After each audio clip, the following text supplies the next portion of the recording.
Hi guys, welcome to I dream. నేను మీ Chanakya. Home అనేది ప్రతి ఒక్కరికి ఒక ఎమోషన్. మరి ఇల్లు కట్టుకోవాలి, ఇల్లు కొనుక్కోవాలి అని చెప్పేసి ప్రజెంట్ ఇప్పుడున్న జనరేషన్లో ఎవరైతే ఉద్యోగం చేస్తున్నారో వాళ్ళందరికీ ఉన్న గోల్స్లలో అదొక గోల్. మరి ఎవరైతే ఫస్ట్ టైం హోమ్ కొనుక్కోవాలనుకుంటున్నారో వాళ్ళు ఎలాంటి ఫైనాన్షియల్ ప్లాన్ తీసుకుంటే మరి ఈజీగా హ్యాపీగా మరి అయితే హోమ్ని మనం కొనుక్కోవచ్చు అనే దాని గురించి మనకైతే చిట్కాలు చెప్పడానికి కూడా ఇక్కడ మన ఫైనాన్షియల్ అడ్వైజర్ మరి విజయకరణం గారు కూడా ఉన్నారు. ఆయన అడిగి తెలుసుకుందాం. Hi sir. హలో అండి. సార్, హోమ్ అనేది ప్రతి ఒక్కరికి ఒక మంచి ఎమోషన్ అనమాట. ఉన్న గోల్స్లో పక్కా ఒక మిడిల్ క్లాస్ మెంటాలిటీ ఉన్న మనందరికి కూడా ఒక పక్కా ఉండే గోల్ హోమ్. మరి ఫస్ట్ టైం హోమ్ కొనుక్కుంటున్న వాళ్ళు ఎలాంటి జాగ్రత్తలు తీసుకుంటే మంచిది అంటారు?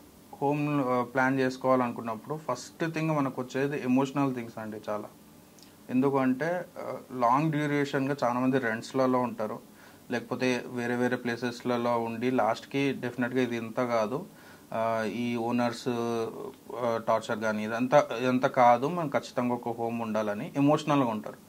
మనం ఎప్పుడైతే ఎమోషనల్గా ఉంటామో అప్పుడే ఎక్కువ మిస్టేక్స్ చేస్తామండి ఫినాన్షియల్ రిలేటెడ్ డిసిషన్స్లో. ఓకే. ఎప్పుడైతే ఎమోషనల్గా ఎక్కువ స్ట్రెస్ తీసుకుంటాం, అంటే ఇట్లా కాదు, ఇదంతా కాదు, మనం చేయాలి, ఏదో చేయాలి అని చెప్పేసి అన్ని తప్పులే చేస్తుంటాం. 99% తప్పులు చేస్తుంటాము.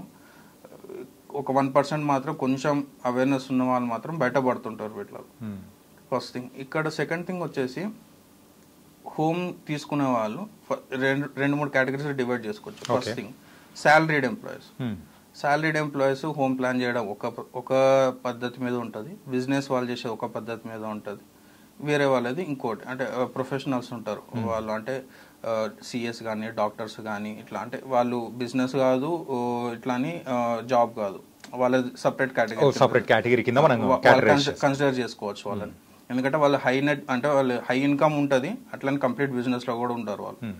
సో శాలరీడ్ ఎంప్లాయీస్కి మనం తీసుకుంటే, మనము శాలరీడ్ వాళ్ళు ఫస్ట్ థింగ్ హోమ్ని యాజ్ ఎన్ ఇన్వెస్ట్మెంట్గా చూస్తారు. దట్స్ మనం లాస్ట్ వీడియోలో కూడా తెలుసుకున్నాము. హోమ్ అనేది ఇన్వెస్ట్మెంట్ కాదు. ఫస్ట్ హోమ్ అసలుకే కాదు. సెకండ్ హోమ్ రెంటల్ ఇన్కమ్ అదంతా క్యాలిక్యులేట్ చేసుకుంటారు, కానీ ఫస్ట్ హోమ్ అయితే అసలు ఇన్వెస్ట్మెంటే కాదు. ఇది ఎప్పుడు ప్లాన్ చేసుకోవాలి? ఇప్పుడు సపోజ్ మొన్న రీసెంట్గా ఒక క్లయింట్ వచ్చారు, అతనికి చాలా చిన్న ఏజ్, అసలు యాక్చువల్ 25 years ఏజ్. అతను ఏమంటున్నాడు అంటే ఇమీడియట్గా చేసేసుకోవాలి, ఇమీడియట్గా నేను హోమ్ తీసేసుకోవాలి. ఎందుకు అంటే మ్యారేజ్ రిలేటెడ్ దాంట్లో తీసుకోవాలనేసి అంటున్నాను. నేను అన్నాను, 25 yearsకి నువ్వు హోమ్ తీసుకుంటున్నావు, ఇప్పుడైతే అంతా బాగానే ఉంది. అతనికి 1.2 lakhs ఇన్కమ్ ఉంది, అంటే salary 1.2 lakhs per month income ఉంది, అంతా బాగానే ఉంది. రేపు పొద్దున్న నీకు కొంచెం జాబ్లో కొంచెం డిస్టర్బెన్స్ వచ్చినా నువ్వు దీన్ని తట్టుకోగలవా అంటే, అతను ఏమంటున్నాడు, మా ఫాదర్ కూడా ఇంకా వర్కింగ్గా ఉన్నారు, అతను కూడా ఇంకా మరీ అంత ఇది, అతను కూడా బిజినెస్ ఉంది, వర్క్ అవుతుంది, అతనికి ఓకే. కానీ వేరే పర్సన్స్కి ఫాదర్ వాళ్ళ ఇన్కమ్ లేనప్పుడు కొంచెం డిస్టర్బెన్స్ వచ్చినా కానీ వాళ్ళు హ్యాండిల్ చేయలేరు.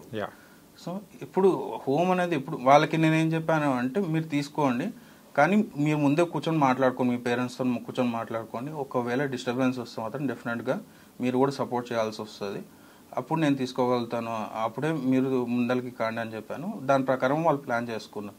అండ్ డెఫినెట్గా చెప్పాను, ఇది అది ఇన్వెస్ట్మెంట్ కాదు, మీకు మ్యారేజ్ రిలేటెడ్ దానికి ఉంది అని అంటున్నారు కాబట్టి మీరు అట్లా తీసుకోండి అని చెప్పేస్తాను వాళ్ళకి. సెకండ్ థింగ్ వచ్చేసి బిజినెస్ చేసేవాళ్ళు. బిజినెస్ చేసే వాళ్ళకి ఎట్లా ఉంటుంది అంటే, ఒకటేసారి ఇన్కమ్ ఎక్కువ వస్తుంది, అప్పుడు వాళ్ళు ఏం చేయాలో తెలియక హోమ్ తీసేసుకుంటుంటారు, 1, 2, 3 అట్లా తీసేసుకుంటుంటారు. కానీ డెఫినెట్గా వాళ్ళు ఒకదాంతో ఆపడం చాలా బెటర్. సెకండ్ థర్డ్ ప్లాన్ చేసేటప్పుడు వాళ్ళకి ఎలా ఉంటుంది అంటే, అన్అకౌంటెడ్ మనీ ఉంటుంది వాళ్ళకి.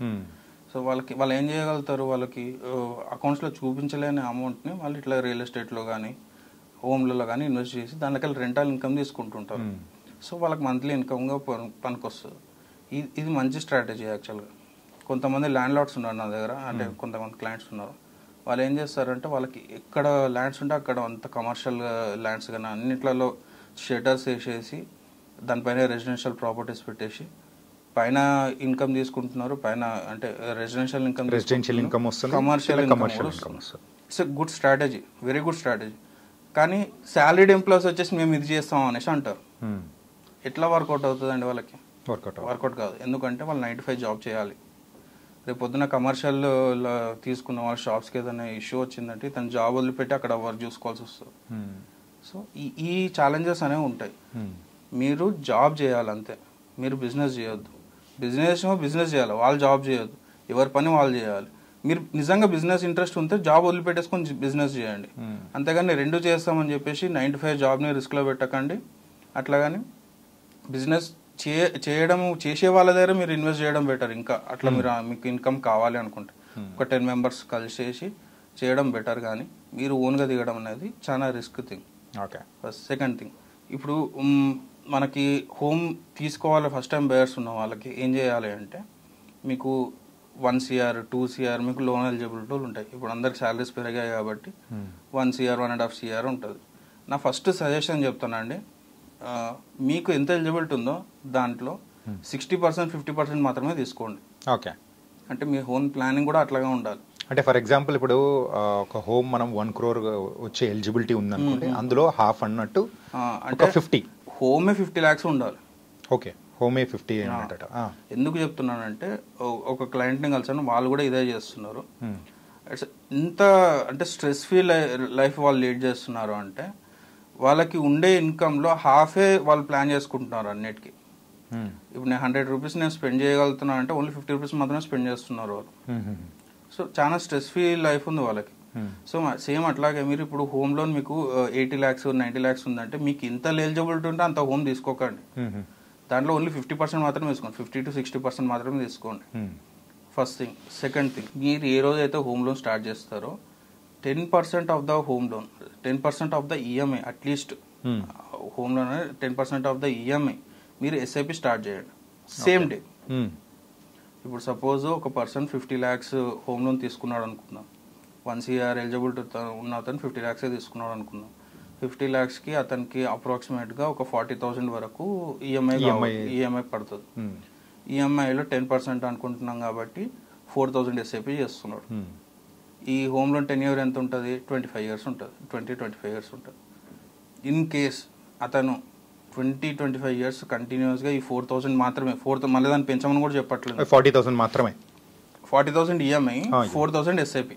ఓకే, 4,000 ఎస్ఐపి హోమ్ లోన్ కట్టుకుంటున్నట్లు ఈ 4,000 ఎస్ఐపి చేసుకుంటూ వెళ్ళాడు అనుకుందాం. 25 years తర్వాత 50 lakhs అతను ఎంతైతే లోన్ తీసుకున్నాడో 50 lakhsకి 75 lakhs ఇంట్రెస్ట్తో సహా కట్టింటాడు అప్రాక్సిమేట్గా. అతను సేమ్ 75 lakhs ఈ ఎస్ఐపి లెక్కలు తీసుకోవచ్చు మళ్ళీ.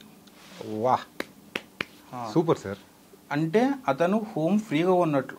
ఓకే, రెండు ఆల్టర్నేటివ్ గా మనం చేసుకుంటూ వెళ్ళిపోవాలి. అంటే వీడు పర్ మంత్ 40 మరి హోమ్ ఈఎంఐ కడుతున్నా అంటే దాంతో పాటు ఒక 4,000 ఎక్స్ట్రా ఎస్ఐపి అని యాడ్ చేశాడంటే టోటల్ 44,000తో సో రెండు ఈజీగా అంటే లెవెల్ చేసేయచ్చు. ఎగ్జాక్ట్లీ.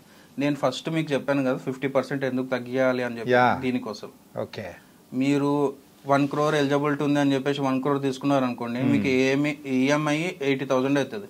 80,000కి మళ్ళీ 10% అంటే 8,000 మీరు కట్టలేరు. అప్పుడు ఎస్ఐపి లేపేస్తారు, ఎస్ఐపి కట్టారు మీరు, ఓన్లీ ఈఎంఐ కట్టేస్తారు.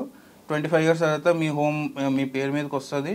అప్పుడు దాని వాల్యూ ఎంత ఉంటుంది అనేది ఎవరైనా చెప్పలేము. అది ఓకే, అది సెకండరీ. అంటే అది వర్స్ట్ కేస్, అంటే అది బ్యాడ్ డిసిజన్ కన్సిడర్ చేసుకోవచ్చు.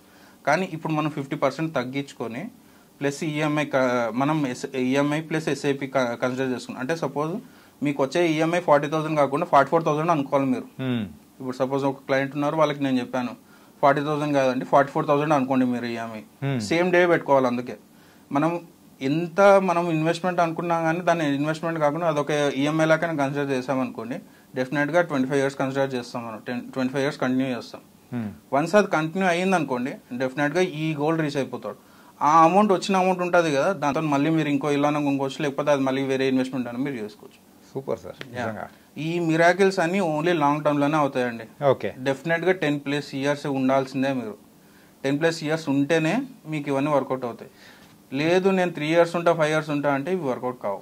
ఓకే, అంటే ఎన్ని సంవత్సరాలు మన హోమ్ ఈఎంఐ పెట్టుకుంటున్నామో దానికి ఈక్వల్ గా ఎస్ఐపి అనేది కూడా మనం పెట్టుకున్నామంటే అప్పుడు సో ఆ అమౌంట్ ని కూడా మనం మ్యాచ్ చేయొచ్చు. వచ్చిన అమౌంట్ ఇక్కడ వస్తుంటుంది అండ్ దీనికి కట్టేసింది ఇక్కడ వచ్చేసినట్టు ఉంటుంది. మీకు ఫ్రీ హోమ్ టిప్ అనమాట ఇది. ఎండ్ ఆఫ్ ద డే మీకు ఈ వీడియో చూసిన తర్వాత మీకు టిప్ ఏంటంటే ఇల్లు ఫ్రీగా ఎట్లా కొనుక్కోవచ్చు. This is the tip. Super sir, నిజంగా చాలా చాలా సూపర్ ఐడియా. చాలా చక్కగా చెప్పారు అండ్ మా వ్యూవర్స్ కూడా ఎంతగానో నచ్చుతుందని అనుకుంటున్నాను. Hope so. Yeah, thank you sir. Thank you. Vijayikaranam garu చెప్పిన టిప్ అయితే నిజంగా మిరాకిల్ అనే చెప్పుకోవాలి. సో మనం ఏదైతే ఈఎంఐ ప్రకారం కట్టుకుంటున్నామో దాంతోపాటు ఎస్ఐపి అనేది కూడా మనం యాడ్ చేసుకున్నామంటే ఖచ్చితంగా ఆ 25 years ఎంతైతే టెన్యూర్ మనం పెట్టుకుంటున్నామో ఆ టైం కల్లా మనం ఈ హోమ్ని ఫ్రీగా కొనుక్కున్నట్టే ఈక్వల్ అయిపోతుందని కూడా చాలా చక్కటి చిట్కా. సో ఎవరైతే ఫస్ట్ టైం హోమ్ బయర్స్ ఉన్నారో వాళ్ళు ఇది కనుక ఫాలో అయ్యారంటే మీరైతే నిజంగా మిరాకిల్ చూడొచ్చు. ఇది వాళ్ళ ఇంటర్వ్యూ. మరో ఇంటర్వ్యూతో కలుద్దాం. అంతకు take care. This is your Chanakya.